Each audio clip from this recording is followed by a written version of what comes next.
Hello, hello. Thank you for joining me today for another episode. Today I'm talking about why trying to reduce anxiety can actually make it worse. Definitely important still. Relaxation. I don't want you to hear that relaxation isn't important, especially for our anxious kiddos. Yes, relaxation helps bring their overall arousal levels down. However, the key word is trying to make relaxation the outcome in the work that we're doing. If they're already feeling anxious, trying to get them to relax in the moment is a problem. And I'll explain why that's a problem. Making your goal to reduce the feelings of anxiety will always only reinforce that anxiety. So, like I said, I'm not trying to say that you can't relax, but we just don't want to focus that on being the ultimate outcome. Same thing with breathing. We all need to breathe to survive. Breathing is really important, but focusing on breathing to be usually the reason why we're telling them to breathe is so that they can calm down and feel relaxed. That's a problem. When we emphasize this need to reduce that anxiety and feel calm, we could be reinforcing a whole slew of different anxiety stories. So just one, for example, anxiety is bad. These feelings are bad. Because look, everyone's trying to teach me that I have to feel calm. So therefore, what I'm feeling is bad. And it can't be tolerated because nobody wants me to feel these anxious feelings. Kids are already not liking them, but they can't be tolerated and they need to be fixed. And treatment is only successful if anxiety subsides. That's a problem, right? If we are reinforcing that story that you should never feel anxious, you should always feel calm, we got a whole world of trouble for these kiddos. And then kids start to worry about those feelings, and those feelings are just becoming reinforced and reinforced the idea that they're bad, that they shouldn't be feeling them, right? And that's just going to make them more worrying about them, and they're going to become even more sensitive to those anxious feelings. So this idea that we have to feel calm, we're only going to perpetuate a fear of anxiety and cause kids to interpret even just normal, inevitable anxiety as signs of failure. Because see, I can't stay calm. What's wrong with me? So we got to be really careful. And I hear this so often from a lot of my teenagers and young adults, especially who have given up working on anxiety. And they've fallen into this state of hopelessness because they're feeling like they're always going to be anxious because nothing has ever worked and they still feel anxious. And parents are just pulling out their hair. We've tried all these breathing techniques and relaxation techniques, so they still feel anxious. Well, of course, because we've been focusing on the wrong goal. As we know, anxiety feelings, they're normal. They're going to come up. If you're going to go on your first date or change schools or start a new job or, look at a game that you don't know how to play that everybody else already knows how to play, anxiety is normal. They're safe. These feelings are manageable and they're part of being human. We all have these feelings. Now, the problem is, anxious kids, they're more sensitive to those feelings.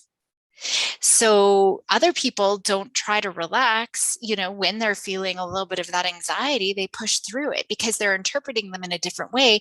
So it doesn't become a big deal. So that's the key. It's just, what is it that we're focusing on? So if kids have this negative belief about anxiety, that it is bad, it shouldn't be tolerated, we shouldn't be having these feelings, I should always be calm, then, that's really bad because they're more likely to experience ongoing difficulties with anxiety. So it's really important that they learn that the feelings that come up with anxiety itself are totally normal. They're totally okay and manageable and necessary. They're part of being human. The other problem is too that they think that they should be able to control that anxiety. But here's the secret, guys. We have no control over our emotional brain. It's the strongest, fastest, oldest part of our brain. And by the way, it's the only part of the brain that's fully developed when we're born. So there is no controlling that emotional brain unless you go exercise. You go for a run, right? Because then you're going to be signaling to your brain, hey, you're running away. This is good.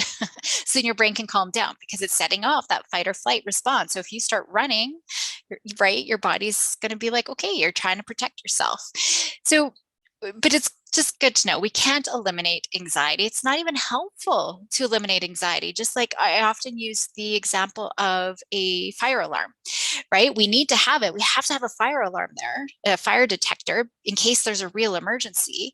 But how many times does it go off? Mine goes off all the time because I burn my food, right? And so it's going off, even though there's not a real fire, but we can't get rid of it. We wouldn't want to, just in case there really is a big emergency. So we really want to be careful with that. By understanding anxiety, remember, it's the belief that I can't handle it. We know then the goal is about being able to manage anxiety. I can handle it. I can handle all of these uncomfortable feelings. So why would we want them to relax? We want them to be able to know that they can tolerate the feelings. By trying to get them to relax, we're focusing on the wrong things. We have to teach them to tolerate that anxiety. That's an inevitable part of being human. So what I'm saying is those uncomfortable feelings, they're a great opportunity to collect evidence to show that they've gotten through the experience better than they even expected they could. And you know what? They can do it again, and they can do it again, and they can do it again. And so if they know that I can handle it, their anxiety is inevitably going to lessen. Those feelings of anxiety are not going to be so big. And so guess what? They're probably going to relax. Secondarily, it's going to be an outcome anyway. But that's the thing. They need to learn that anxiety isn't dangerous. It can be tolerated. And I can still live life even if I can still move forward with my date, even if I feel like I'm going to puke, right? So focusing on reducing fear, we're only going to interfere with that long-term success. And we actually see kiddos regress because they're always just calm down, just calm down, just calm down, just calm down. But they can't. It's going to always elude them. We've got that ironic processing in our brain. Whatever you do, don't think of the white polar bear. You better not be thinking of a white polar bear, whatever you do, right? Our brain's just not going to go there. So when we focus on trying to reduce anxiety, we create this safety signal. Safety signals are another maintaining factor for anxiety. So we need to be really careful we don't do that either. I actually had one kiddo who believed she was going to throw up at school. So every day, I'm going to throw up. Today's the day, Mom, I'm going to throw up. She had thrown up years ago when she was in kindergarten. And so, now she's in grade 7, so years and years ago. But that kindergarten experience was very traumatizing for her, because other kids were like, ew, so gross, right? And then people were teasing her. So, it was pretty traumatizing. So years later, she's still worried about it. And she's always like, today's the day. And Mom's like, dude, you haven't thrown up at school since kindergarten. Today's the day. Today's the day. And then parents get sucked into that reverse hypnosis, right? And of course, she's worrying even more. And because she's worrying more, she's feeling all these nauseous feelings, and it's making her feel even more nauseous and even more pukey. And now she's even more sensitive to those feelings of anxiety. So the goal is to help her to tolerate those nauseous feelings, right? The anxious feelings. Of course you feel pukey. You're worried about it. And this is what happens in your body. Actually, I should go through a whole episode just on what's happening in the body so we can explain it to kids. Of course that makes sense that you feel like you're going to throw up. No wonder. This is what's happening in your body. So, if we try to focus on relaxing, she's just going to be even more sensitive to everything, and it's going to be really hard. And by trying to relax, she just couldn't stop focusing. She was more hyper aware of everything that was going on in her body. And so it just made it worse. And she was so certain that she was going to throw up, and on and on and on it went. And here we are, 6 years later, before she finally came to see me so we could kind of shift our focus here. So the goal, it's not trying to get her mind off of it or to breathe or to calm down. The biggest success was being able to tolerate what was happening, understanding what's happening in her body, and then being able to tolerate. I know what you're doing, body. That makes sense. But you know what? I'm still going to go to school. So, at first it was this whole school avoidance thing that was happening, but we figured it out that it was the feelings that she was feeling, and she was so terrified of throwing up. So once she realized what was happening, it took the mystery out of what was happening in her body, and then she could handle it, right? And everything else was so much easier. And then we also built on, through her experiences, she was able to rewire her brain and change her stories.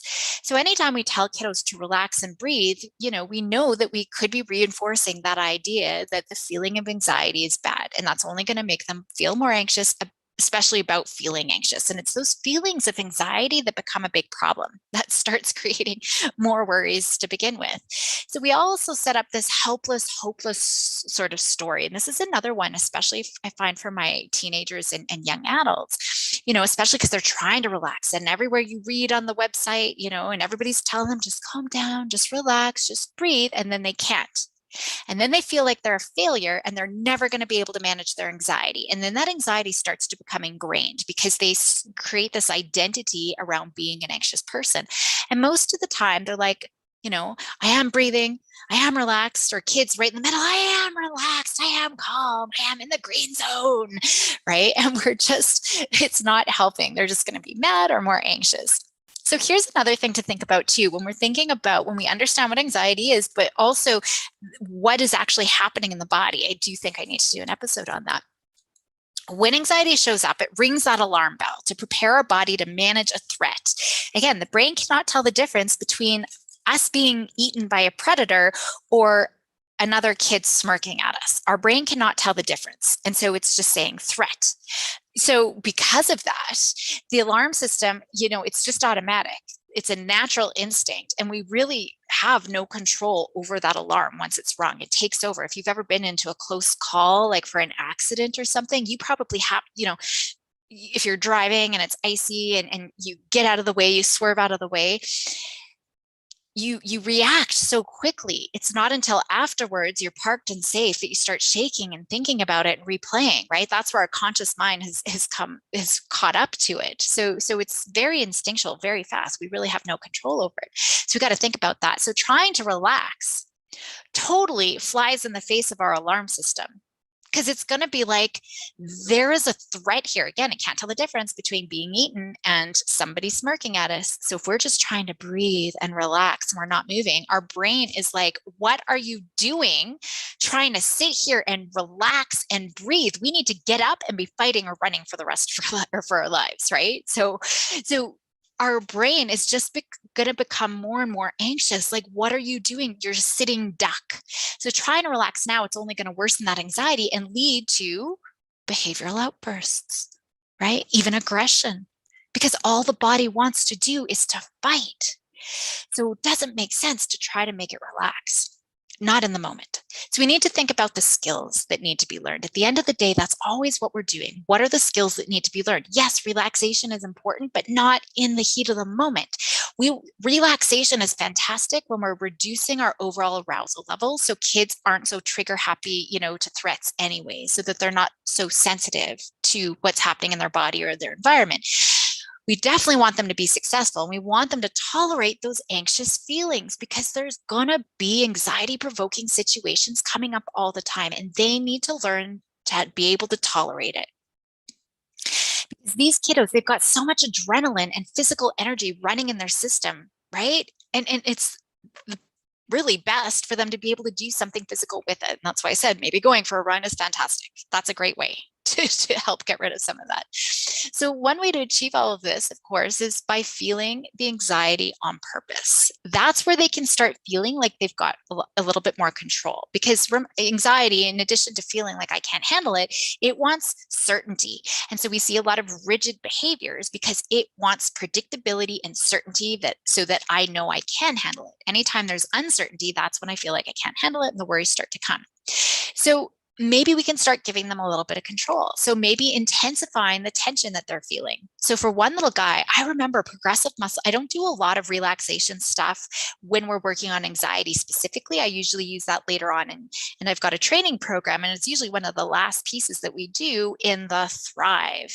module, right? We've worked through anxiety, and now just to continue our success, relaxation comes. But for him, I just had this inkling that this progressive muscle relaxation would be helpful. So of course, I'm not focusing on the relaxation piece, right? Because, I don't want to reinforce that story that anxiety feeling is bad, and there's this chance of failure, and reinforcing that story that I can't handle it. Want to avoid that. But what I did do was focus him on being the boss of the tension in his body, because he was already feeling a lot of tension in his body.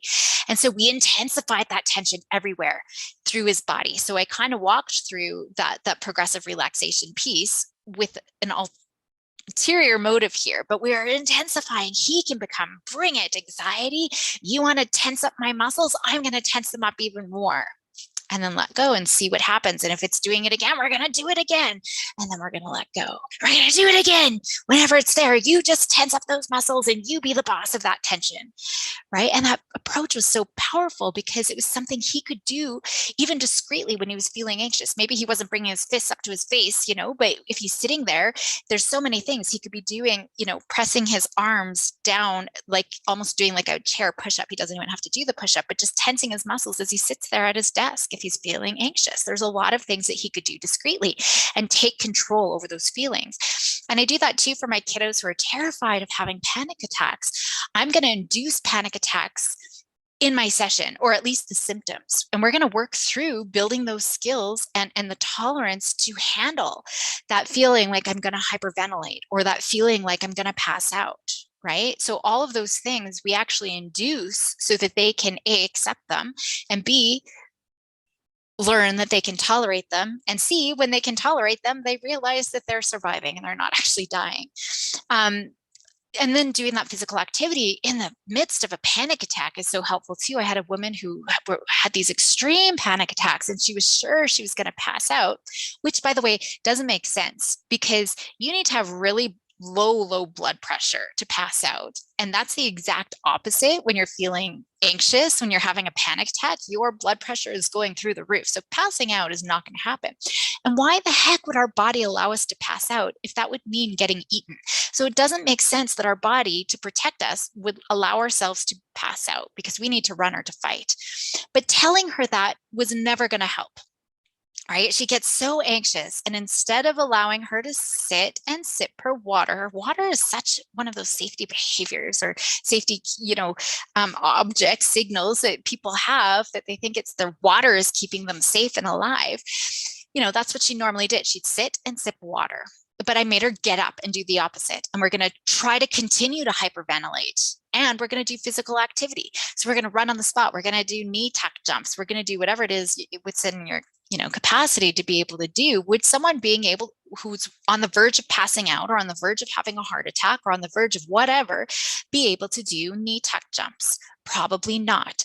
And so me talking to her that it's not going to happen would never get anywhere. She needed to learn through experience.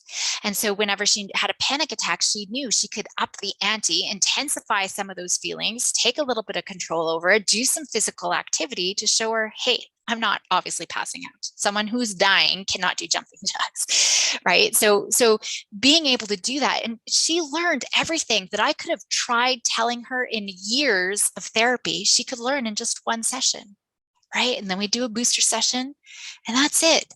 Trying to talk it out and reframe her thinking is never going to work. She needs to experience it. That's how we rewire the brain.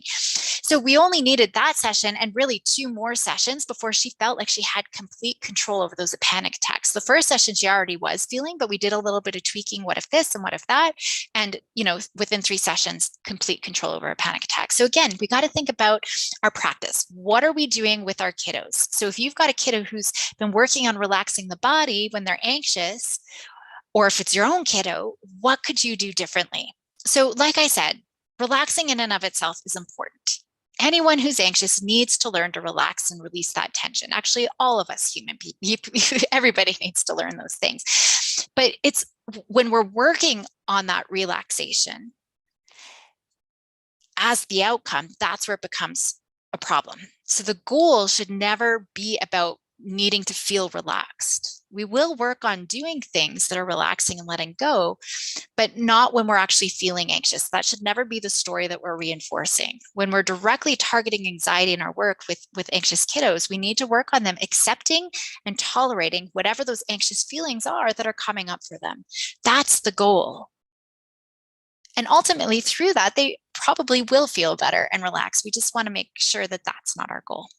So thank you for joining me today. I want to continue this on because there's actually something called relaxation-induced anxiety that I'll be talking about next week as well, just to kind of carry this on. It's a little bit different, but along the same lines. But hopefully there's something here that you'll be able to take into your practice. Thanks for joining me.